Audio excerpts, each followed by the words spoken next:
Assalamualaikum warahmatullahi wabarakatuh. Nama saya Widya Puspita Anjari dari Prodi PAI. Di sini terdapat 4 menu utama. Yang pertama yaitu materi pembahasan, yang kedua soal pilihan ganda, yang ketiga soal uraian, yang keempat biodata penyusun. Yang pertama yaitu materi pembahasan.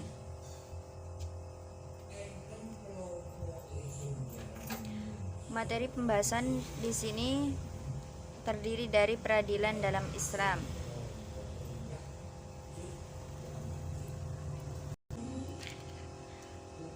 Yang pertama yaitu pengertian peradilan, yang kedua fungsi peradilan, yang ketiga hikmah peradilan.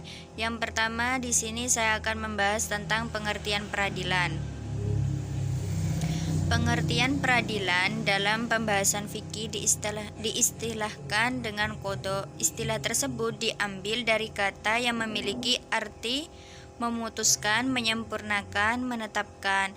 Adapun secara terminologi, peradilan adalah suatu lembaga pemerintahan atau negara yang ditugaskan untuk menyelesaikan atau menetapkan keputusan perkara dengan adil berdasarkan hukum yang berlaku. Yang kedua di sini saya akan membahas tentang fungsi peradilan. Fungsi peradilan di sini adalah sebagai lembaga negara yang ditugasi untuk memutuskan setiap perkara dengan adil. Maka peradilan harus memainkan fungsinya dengan baik. Di antara fungsi peradilan adalah yang pertama, menciptakan ketertiban dan ketentraman masyarakat. Yang kedua, mewujudkan keadilan yang menyeluruh bagi seluruh lapisan masyarakat. Yang ketiga, melindungi jiwa, harta, dan kehormatan masyarakat. Yang keempat, mengaplikasikan nilai amar ma'ruf nahi mungkar dengan menyampaikan hak kepada siapapun yang berhak menerima dan menghalangi orang-orang zalim dan tindak aniaya yang akan mereka lakukan. Yang terakhir di sini adalah hikmah peradilan. Hikmah peradilan sesuai dengan fungsi dan tujuan peradilan akan diperoleh hikmah yang sangat besar bagi kehidupan umat, yaitu yang pertama, terwujudnya masyarakat yang bersih. Yang kedua, terciptanya aparatur pemerintahan yang bersih dan berwibawa. Yang ketiga, terwujudnya keadilan bagi seluruh rakyat. Yang keempat, terciptanya ketentraman. Yang kelima, mewujudkan suasana yang mendorong untuk meningkatkan ketakwaan kepada Allah Subhanahu wa taala bagi semua pihak hakim. Materi pembahasan. Yang kedua di sini adalah materi pembahasan.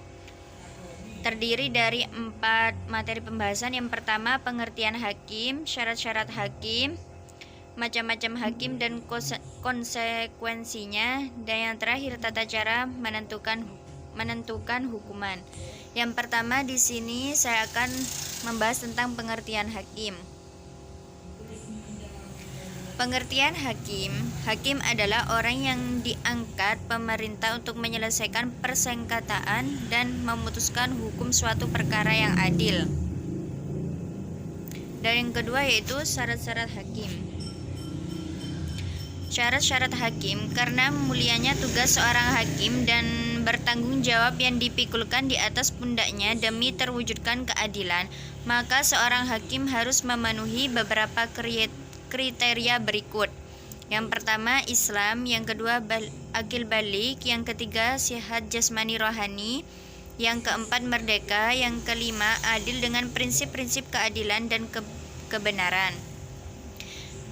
Yang nomor 6, laki-laki. Yang nomor 7, memahami hukum Al-Quran dan hadis. Yang nomor 8, memahami ijma ulama serta perbedaan tradisi umat. Yang nomor 9, memahami bahasa Arab dengan baik. Yang nomor 10, mampu berijtihad dan menguasai metode ijtihad. Yang nomor 11, hakim harus dapat mendengarkan dengan baik. Yang nomor 12, hakim harus dapat melihat. Yang nomor 13, hakim harus mengenal baca tulisan. Yang nomor 14, hakim harus memiliki kegiatan yang kuat dan dapat berbicara dengan jelas. Yang nomor 3 di sini macam-macam hakim dan konsekuensinya. Macam-macam hakim dan konsekuensinya. Hal ini sebagaimana Rasulullah sampaikan dalam sabda beliau yang diriwayatkan oleh Abu Hurairah sebagaimana berikut. Artinya, hakim ada 3, 1 surga dan 2 neraka. Hakim yang mengetahui kebenaran dan menetapkan hukum berdasarkan kebenaran, maka ia masuk surga. Hakim yang mengetahui kebenaran dan menetapkan hukum bertentangan dengan kebenaran, ia masuk neraka. Dan hakim yang menetapkan hukum dengan kebodohannya, maka ia masuk surga. Hadis riwayat Abu Daud dan lainnya. Dan yang terakhir di sini adalah tata cara menentukan hukuman. Tata cara menentukan hukuman yang perlu diperhatikan bahwa hakim tidak boleh menjatuhkan vonis hukuman dalam beberapa keadaan. Yang pertama saat marah, yang kedua saat lapar, yang ketiga saat kondisi fisiknya tidak stabil, yang keempat saat sedih, yang kelima saat sangat gembira, yang keenam saat sakit, yang ketujuh saat sangat mengantuk, yang nomor 8 saat sedang menolak keburukan yang tertimpa padanya, yang nomor 9 saat merasakan kondisi sangat panas atau sangat dingin. Materi pembahasan yang nomor 3 di sini adalah ada saksi. Saksi di sini terdiri dari 3 pembahasan. Yang pertama yaitu pengertian saksi, yang nomor 2 syarat menjadi saksi, yang ketiga saksi yang ditolak. Yang pertama di sini adalah pengertian saksi. Pengertian saksi. Saksi adalah orang yang diperlukan pengadilan untuk memberikan keterangan yang berkaitan dengan suatu perkara demi tegaknya hukum dan tercapainya keadilan dalam pengadilan. Yang nomor 2, syarat menjadi saksi. Syarat menjadi saksi yang pertama yaitu harus Islam, yang 2 dewasa atau baligh sehingga dapat membedakan antara hak dan yang batil. Yang nomor 3 berakal sehat, yang nomor 4 merdeka, yang nomor 5 adil. Untuk dikatakan orang adil, saksi harus memiliki kriteria sebagai berikut. Yang pertama, menjauhkan diri dari perbuatan dosa besar. Yang nomor 2, menjauhkan diri dari perbuatan dosa kecil. Yang nomor 3, menjauhkan diri dari perbuatan bid'ah. Yang nomor 4, dapat mengendalikan dan jujur saat marah. Yang nomor 5, berakhlak mulia.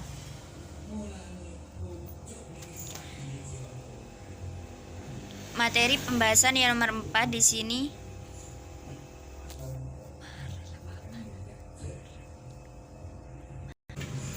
yang nomor 3 di sini adalah saksi yang ditolak. Saksi yang ditolak yang pertama itu saksi yang tidak adil, 2 saksi seorang musuh kepada musuhnya, yang nomor 3 saksi seorang ayah terhadap anaknya, yang nomor 4 saksi seorang anak terhadap ayahnya, yang nomor 5 saksi yang menumpang di rumah terdakwa.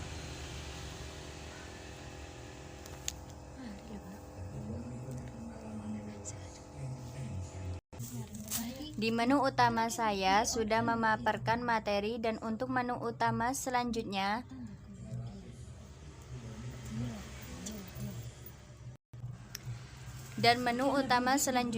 ada soal pilihan ganda yang mana isi soalnya berisi tentang rangkuman pembahasan tadi.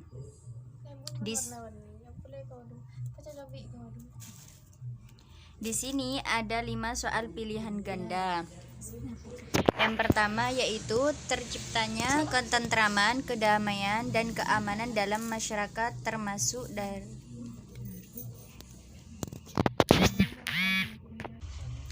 A. Yaitu hikmah peradilan, B. Syarat hakim, C. Syarat saksi, D. Syarat orang yang bersumpah. Yang nomor 2, memahami hukum Al-Quran dan hadis termasuk A. Syarat orang yang bersumpah, B. Hikmah peradilan, C. Syarat saksi, D. Syarat hakim. Yang nomor 3, manakah kriteria saksi yang ditolak? A. Saksi yang tidak adil, B. Saat sakit, C. Merdeka, D. Sehat jasmani dan rohani.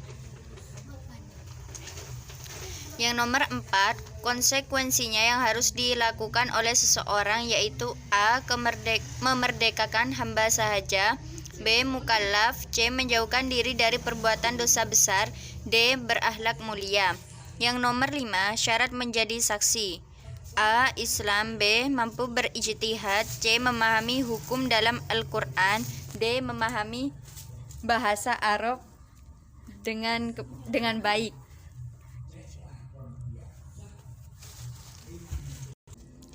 Di menu selanjutnya ada menu soal uraian.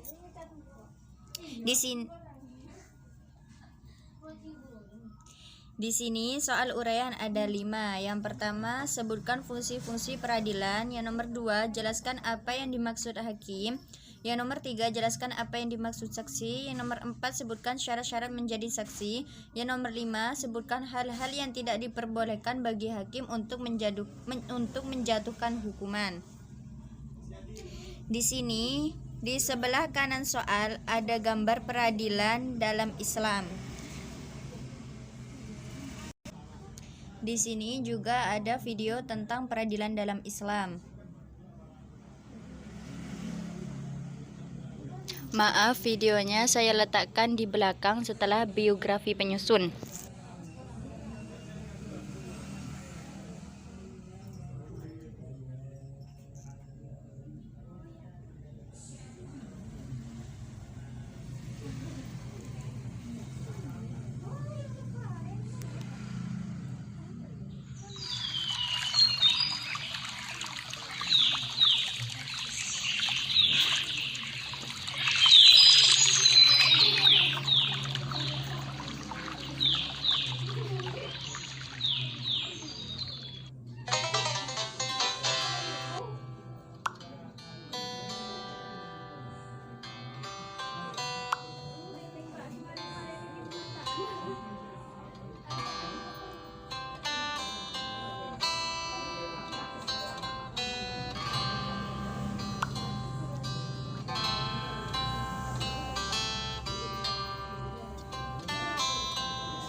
Menu utama yang terakhir ada biodata penyusun.